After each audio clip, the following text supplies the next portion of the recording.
क्या आपको ये लगता है कि आप कुछ भी करने में स्वतंत्र हैं या फिर कोई अदृश्य शक्तियां हैं जो आपको चला रही हैं? Hey guys, welcome to my channel. It's me, मैं हूं और भगवद गीता के चैप्टर 14 पर हम पहुंच गए हैं। कोई भी एपिसोड मिस किया हो तो चैनल पर जाकर जरूर से उसे चेक करिएगा। और फिलहाल शुरू करते हैं भगवद गीता का चौथा अध्याय, जिसका की शीर्षक है गुण त्रय विभाग योग। और यहाँ प्रभुपाद जी की गीता में टॉपिक वाइज दे रखा है प्रकृति के 3 गुण।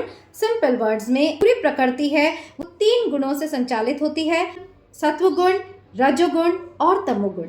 ये देखते हैं श्री कृष्ण भगवान इन तीनों गुणों के बारे में हमें क्या समझाना चाहते हैं। गुरु को प्रणाम करते हैं, श्री कृष्ण का वंदन करते हैं, कृष्णम वंदे जगत गुरु, और सभी दैवी शक्तियों का आह्वान करते हैं ताकि हम इस पाठ को समझ पाए, बिना किसी व्यवधान के इसे पूरा कर पाए। और जैसे कि हम हमेशा करते हैं, पहले श्लोक को हम संस्कृत में पढ़ेंगे, उसके बाद सिर्फ ट्रांसलेशंस पढ़ेंगे। श्री भगवानुवाच, यानी श्री कृष्ण कहते हैं, परम भूयः प्रवक्ष्यामि ज्ञानानां ज्ञानमुत्तमम् यज्ञात्वा मुनयः सर्वे पराम सिद्धिमितो गताः। अब इसका अर्थ है, भगवान ने कहा, अब मैं तुमसे समस्त ज्ञानों में सर्वश्रेष्ठ इस परम ज्ञान को पुनः कहूंगा जिसे जान लेने पर समस्त मुनियों ने परम सिद्धि की प्राप्ति की है।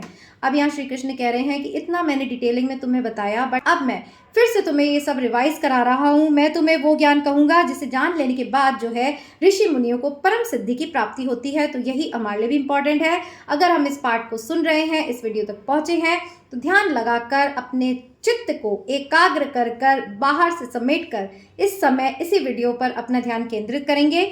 और आगे वे कहते हैं, इस ज्ञान में स्थिर होकर मनुष्य मेरी जैसी दिव्य प्रकृति यानी मेरे जैसे स्वभाव को प्राप्त कर सकता है। इस प्रकार स्थित होने पर वह न तो सृष्टि के समय उत्पन्न होता है और न प्रलय के समय विचलित होता है। तो सीधा सा अर्थ है, श्री कृष्ण भगवान कहते हैं, जो इस ज्ञान को समझ जाता है वो मुझ जैसा ही बन जाता है। कहते हैं ना, ब्रह्म ही ब्रह्मविद भवति, जो भगवान को भजता है वो उसके जैसा होने लगता है।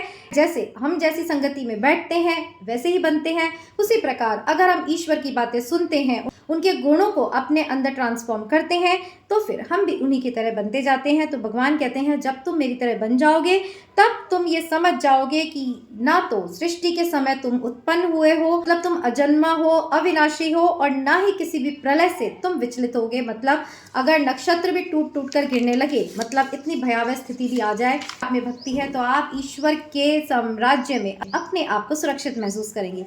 आगे वे कहते हैं, हे भरत पुत्र, ब्रह्म नामक समग्र भौतिक वस्तु जन्म का स्रोत है और मैं इसी ब्रह्म को गर्भस्थ करता हूँ जिससे समस्त जीवों का जन्म संभव होता है।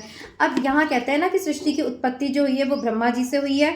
तो ब्रह्मा जी को अगर आप विष्णु भगवान की तस्वीर देखेंगे तो उसमें उनकी नाभि से कमल निकलता हुआ दिखाई देता है जिस पर कि ब्रह्मा स्थित होते हैं।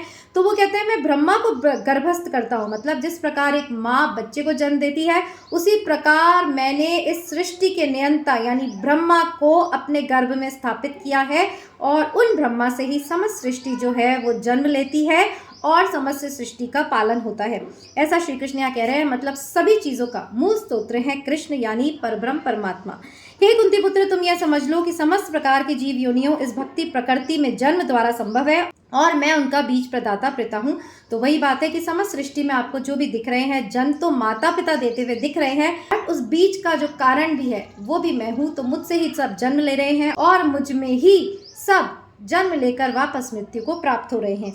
आगे वे कहते हैं, भौतिक प्रकृति 3 गुणों से युक्त है, ये है सतो, रजो और तमोगुण। तो ये जो संपूर्ण प्रकृति है वो किन 3 गुणों पर चल रही है? सत्वगुण यानी जो अच्छाई के गुण होते हैं, रजोगुण जिसके मतलब कहते हैं ना, अगर आप में रजोगुण है तो कहने का मतलब है पॉलिटिशियंस जो होते हैं, मतलब कुछ करने की आप में अगर आशा है तो रजोगुण की अधिकता आपके अंदर होगी। अगर आप किसी को डोमिनेट करना चाहते हैं, कोई सत्ता चलाना चाहते हैं। और तमोगुण मतलब तम मतलब अंधकार, तो तमोगुण मतलब जो अंधकार के संस्कार आप में हैं, जो बुराइयां आप में हैं। तो इन्हीं तीनों गुणों के बल पे जो है वो सृष्टि चल रही है। हे महाबाहु अर्जुन, जब शाश्वत जीव प्रकृति के संसर्ग में आता है तो वह इन तीनों गुणों से बन जाता है। जब मनुष्य जो है वो जन्म लेता है तो जन्म लेते के साथ ही इन तीनों गुणों में वे बन जाता है और उसी की तरह आचरण करता है। निष्पाप, यहाँ अर्जुन को कहा गया निष्पाप। सतोगुण अन्य गुणों की अपेक्षा अधिक शुद्ध होने के कारण प्रकाश प्रदान करने वाला है और मनुष्य के सारे पाप कर्मों से मुक्त करने वाला है।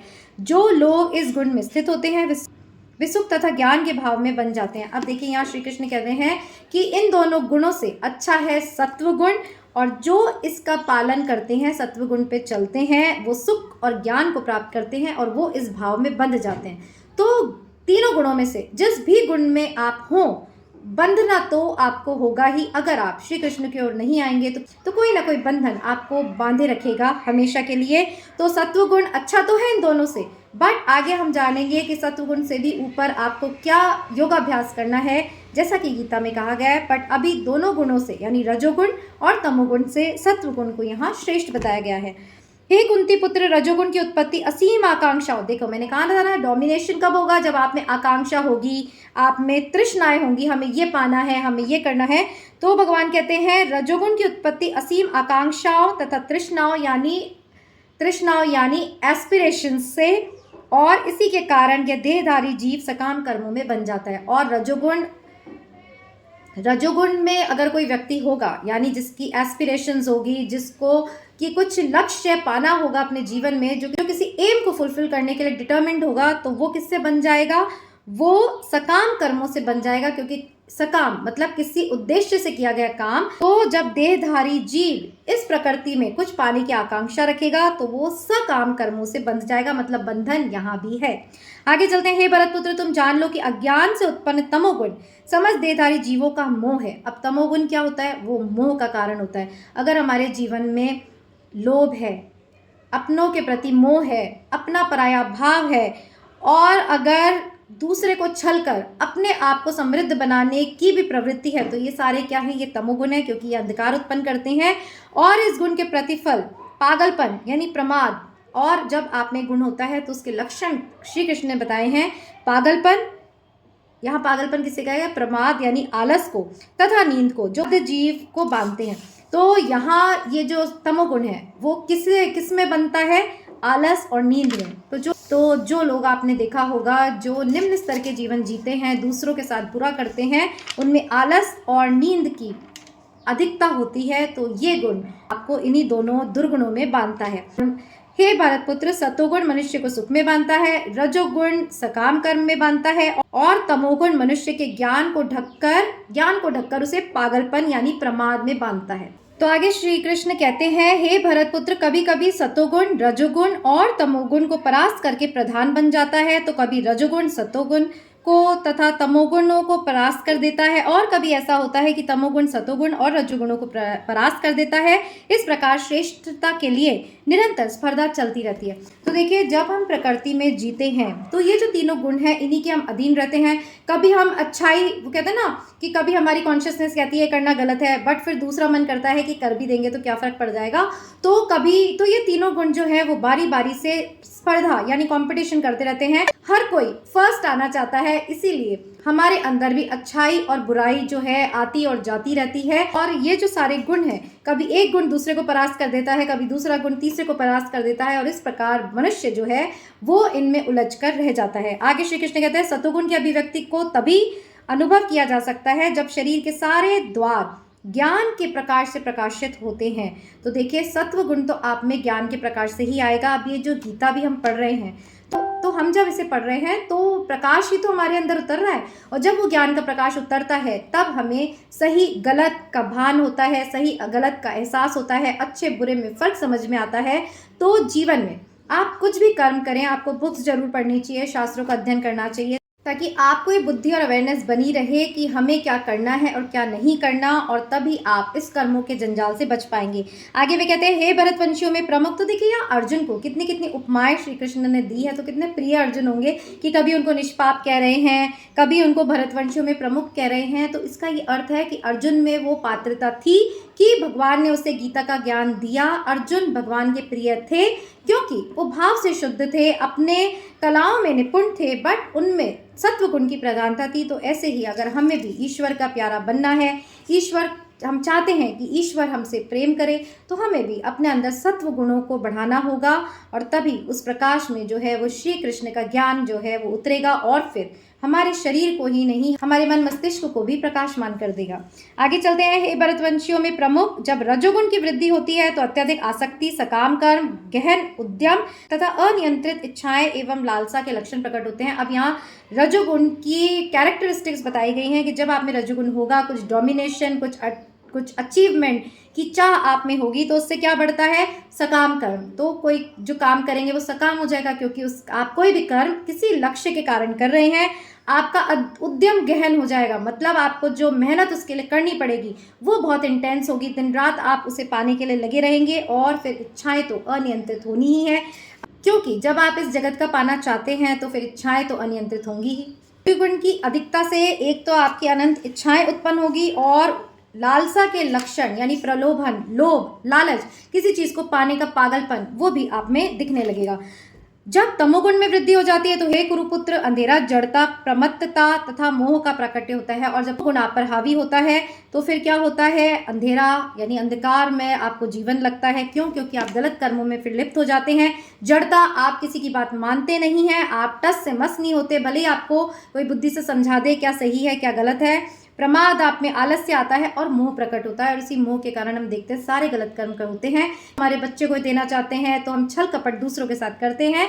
तो ये सारे लक्षण अगर आप में हैं तो आप भी अब आकलन कर सकते हैं कि आप में किस गुण की अधिकता है। होंगे तीनों ही गुण, बट समय समय पर अगर हम इन सत्व गुण हमारा जो है वो इन रजो और तमोगुण से हार जाता है तो फिर हमारी हार हमें गर्त में लेके जाती है। इसीलिए लगातार अपने आप को कुछ ना कुछ ज्ञान सुनते रहकर, मेडिटेशन से अपने आप को निरंतर शुद्ध बनाकर अपनी कॉन्शियसनेस को उस लेवल तक लेकर जाना है कि जहां से फिर उसके गिरने की, निचले स्तर पर आकर निम्न धरातलों पर जीने की आपको आवश्यकता नहीं पड़ेगी।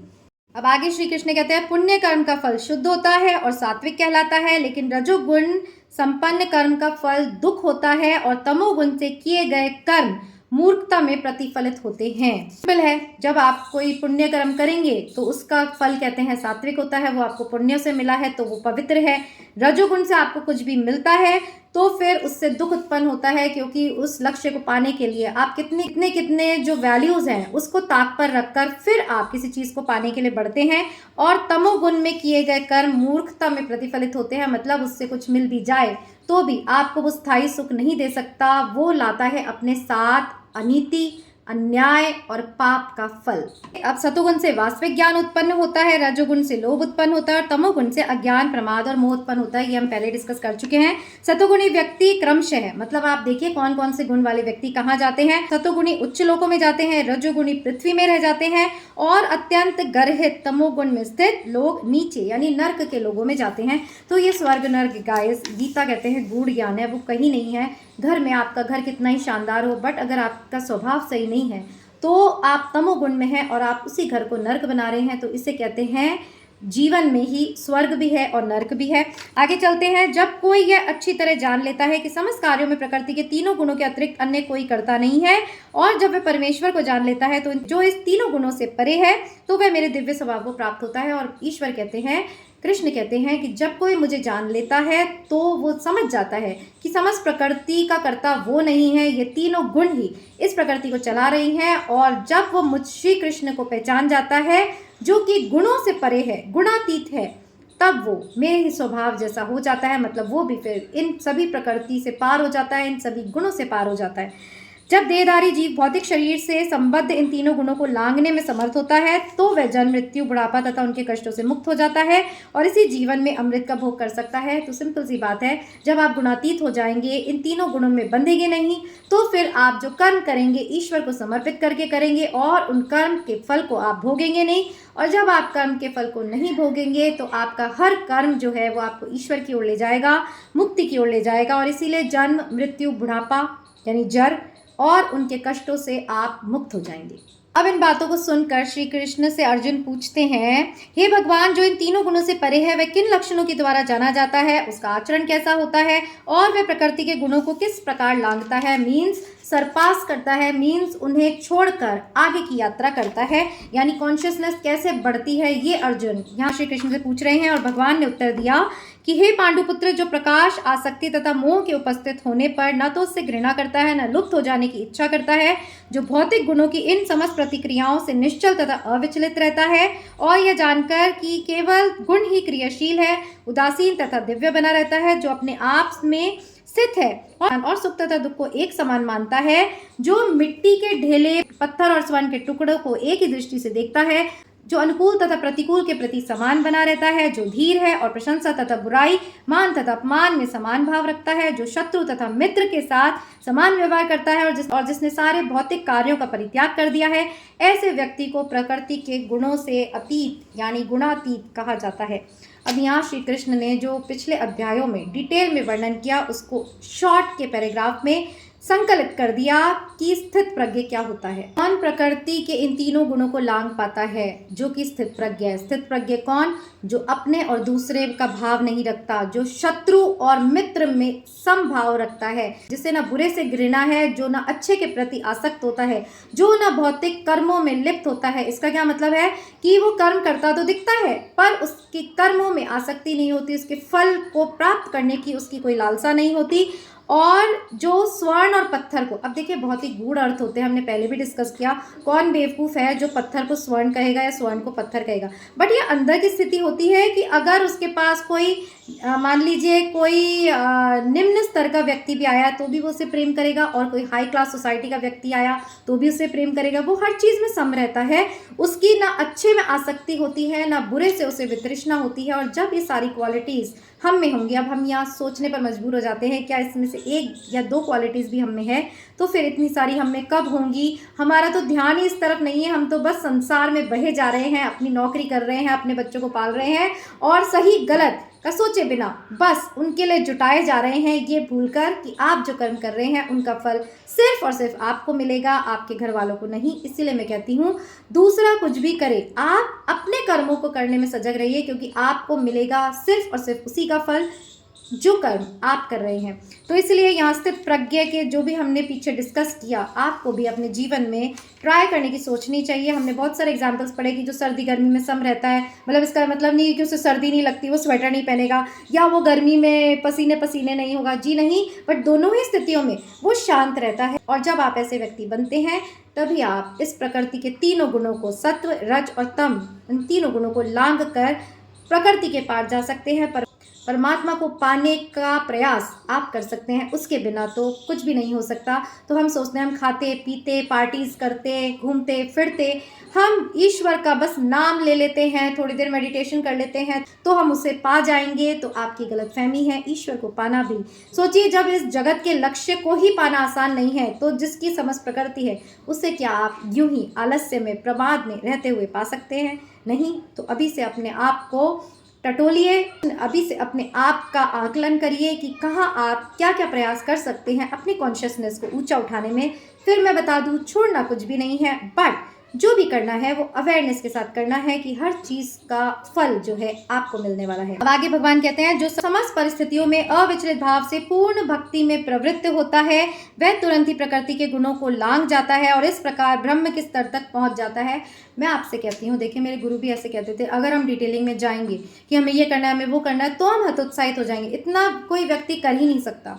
बट जब आप भक्ति में लगेंगे, जब आप भक्ति में, इसमें कहा है ना ईश्वर ने कि भक्ति में जो मेरे प्रति निरंतर संलग्न रहेगा, मतलब एक लगन आपकी ईश्वर के प्रति लग जाएगी, तो वो आप उसे सरेंडर कर दीजिए।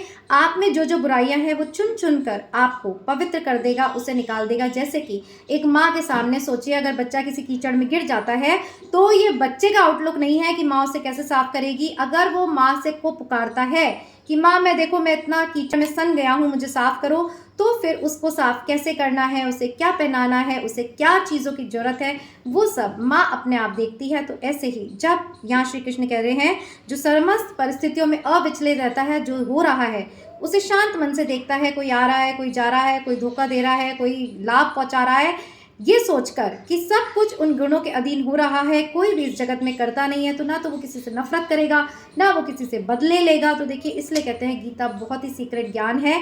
आप भी इसे सुनकर भी जब अप्लाई करेंगे तभी इसकी सुनने की भी सार्थकता है, नहीं तो सुनकर वाह बहुत अच्छा श्री कृष्ण ने कहा है, आपने अच्छा एक्सप्लेन करा, क्या ही व्याख्या करी, इन सभी बातों से हमें कोई फ़ायदा नहीं पहुँचेगा। और अगर हम इसे जीवन में उतारते हैं तो ज़रूर हमारा ये जो गीता पाठ हमने शुरू किया है, इसकी सीरीज़ चलाई है, उसको शुरू करने का कोई औचित्य जो है वो सफल होगा, अगर किसी एक का भी जीवन इसे सुनने से सुधर जाए। अब हम सोचते हैं कि हम जब वीडियोस बना रहे हैं या हम कुछ बोल रहे हैं, कुछ अच्छा बोल रहे हैं, तो खूब सारे लोग होंगे सुनेंगे, तब हमारी सफलता होगी। जी नहीं, मेरे गुरु कहते थे, देखो श्री कृष्ण ने ज्ञान किसे दिया? सिर्फ एक अर्जुन को। उन्होंने ये नहीं सोचा कि भीड़ को इकट्ठा कर लेता हूँ, मैं इतना महत्वपूर्ण बोल रहा हूँ तो ये जितना ज़्यादा लोग सुने उसे फ़ायदा। जी नहीं, वही सुनेगा जिस पर कृष्ण की कृपा होगी। इसलिए जब मेरे वीडियोस पे व्यूज़ नहीं आते तो मैं मुस्कुराकर मंदिर में श्री कृष्ण की तरफ देखती हूँ कि जब तुम्हें मतलब नहीं है कि तुमने गीता कही, करोड़ों लोग हैं सुन नहीं रहे हैं, उन्हें पढ़ नहीं रहे हैं,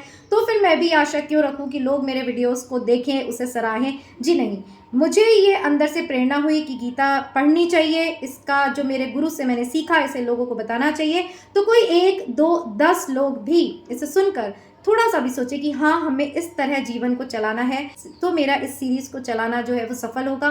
और मैं कहती हूँ किसी पर असर हो ना हो, मैं जब इसे पढ़ रही हूँ मेरे अंदर भी चिंतन चल रहा है और मैं इतनी भाव विभोर हो रही हूँ, क्योंकि जब मैं बोल रही हूँ तो बिना किसी स्क्रिप्ट के बोल रही हूँ, तो मतलब ईश्वर मुझसे ये सब बुलवा रहा है। तो जब मैं बोल रही हूँ तो मुझे भी इस बात का अंदर विश्लेषण चलता जा रहा है कि हाँ, श्री कृष्ण ने ऐसा कहा था तो मुझ में ये कमी है, मुझे करना है। तो जैसे कि मैंने कहा, श्री कृष्ण ने जैसे अर्जुन को बताया, श्री कृष्ण वैसे मुझे बता रहे हैं, श्री कृष्ण वैसे आपको बता रहे हैं। अब जो जिस मात्रा में इस ज्ञान को ले लेगा उस मात्रा में उसे मुक्ति मिलेगी, उसे शांति मिलेगी, उसकी भक्ति जो है वो परिपक्व होगी।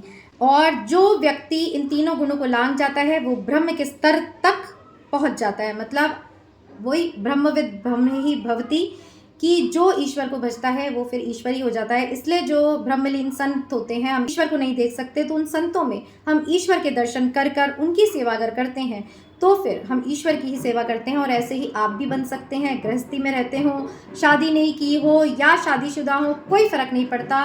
संन्यास, भक्ति, ये सभी जो है वो अंदर की यात्रा है। बार बार मैं इस बात को दोहरा रही हूँ क्योंकि हम जो सुन रहे हैं वो भी सब गृहस्थी हैं। मैं भी मैरिड हूँ, मैं भी इस गृहस्थी में रहकर ही अपनी स्पिरिचुअल जर्नी कर रही हूँ, तो फिर आप क्यों नहीं? ये अगर सोचते हैं कि ये तो संतों का काम है, ये तो सन्यासियों का काम है, तो बिल्कुल गलत है। जीवन हम सबका है, इसके सुख और दुख हमारे हैं। अगर इनसे निकलना है तो जरूर से श्री कृष्ण की गीता आपको पढ़नी चाहिए और उसे अप्लाई भी करनी चाहिए। एंड में श्री कृष्ण कहते हैं, और मैं ही उस निराकार ब्रह्म का आश्रय हूँ जो अमर्त्य, अविनाशी तथा शाश्वत है और चरम सुख का स्वाभाविक पद है। तो श्री कृष्ण कहते हैं, और ये जो परम ब्रह्म जिसकी मैं तुम्हें व्याख्या कर रहा हूँ कि आप ब्रह्म ही हो जाएंगे इन प्रकृति के गुणों को लांघ कर, तो वो ब्रह्म भी मैं हूँ जो कि अविनाशी है, जो कि शाश्वत है, मतलब कभी भी नष्ट होने वाला नहीं, हमेशा के लिए है। और उस चरम सुख का स्वाभाविक पद है, वो चरम सुख। अब प्रकृति के जो भी सुख हम पाना चाहते हैं उससे भी चरम यानी हाईएस्ट लेवल का जो सुख है, चोटी का जो सुख है, कोटि का जो सुख है, वो स्वाभाविक पद भी आप प्राप्त कर सकते हैं अगर आप इन तीनों गुणों के पार जाएंगे। तो जैसे कि मैंने कहा, ईश्वर की ओर बढ़ने से आपका कुछ छिनेगा नहीं, बल्कि आपको वो सब मिलेगा जो कि श्रेष्ठतम है। अगर आपको धन भी चाहिए तो वो श्रेष्ठ और पवित्र आपको मिलेगा, प्रगति चाहिए तो श्रेष्ठ और पवित्र मिलेगी। करना क्या है? आपको भक्ति करनी है और ईश्वर को सरेंडर करके सारे कर्म करने हैं। फिर ये भूल जाना है कि उसका फल आपको कब मिलता है, कैसे मिलता है। और जब आप ये करेंगे तो फिर ईश्वर ही आपकी जो डोर है उसे थाम लेंगे और चलाएंगे, जैसे कि एक बच्चे को माँ चलाती है जब वो उसे सरेंडर कर देता है। तो बहुत ही ईजी वे में हमने इस 14 चैप्टर में समझा कि तीनों गुण क्या होते हैं, पूरी प्रकृति उनसे कैसे संचालित होती है, हम में ये तीनों गुण कैसे आते जाते रहते हैं, और इन तीनों गुणों से जब हम पार हो जाते हैं तब हमारी मुक्ति की यात्रा शुरू होती है। अब आप ये सोचिए, आपको क्या ये मुक्ति की यात्रा करनी भी है? अब मुक्ति का मतलब ये नहीं है कि घर बार बीवी बच्चे सब छोड़ के राम नाम जपो। जी नहीं, मुक्ति की यात्रा ये है कि सबके लिए सब करते हुए समभाव से, बिना विचलित हुए यानी अविचलित भाव से ईश्वर की भक्ति करें, सभी परिस्थितियों में सम रहें। मैं ये नहीं कह रही कि दुख आए तो आप हंसें, जी नहीं, दुख आएगा तो रोना होता ही है, बट अंदर से समझ जाइए कि ये भी नहीं रहेगा। और जब कोई व्यक्ति ऐसा बन जाता है तो वो स्थित प्रज्ञ हो जाता है। स्थित प्रज्ञ मतलब बुद्धि में स्थित, कि उसे सब पता है क्या हो रहा है, क्यों हो रहा है, और वो किसी में बंधता नहीं है। और बंधन से मुक्ति का ही ज्ञान इस पूरे गीता में श्री कृष्ण भगवान ने दिया है, जिसे हम सुनकर, समझकर और अप्लाई करके अपने जीवन को भी बंधन मुक्त बना सकते हैं। यस, सभी बंधनों में रहते हुए बंधन मुक्त बना सकते हैं। सो होप आपको गीता का ये अध्याय ज़रूर पसंद आया होगा और 15वें अध्याय में मिलेंगे इट्स मी मैं हूँ पर। टिल देन, जय श्री कृष्णा।